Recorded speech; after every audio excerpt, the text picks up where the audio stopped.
business namin. Ito yung farm namin ng sibuyas. May farm din kami ng palay doon. Pero mamaya babisitahin natin. Nakita mo na yung palay?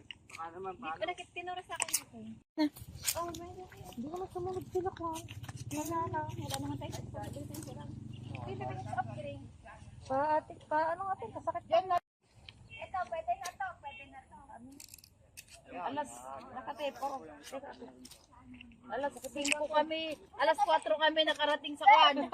Ayun na. Guys, ito guys yung sibuyas namin. Hindi lahat i-harvest. Yung malalaki lang ang hina-harvest namin para mas mabigat sa timbang.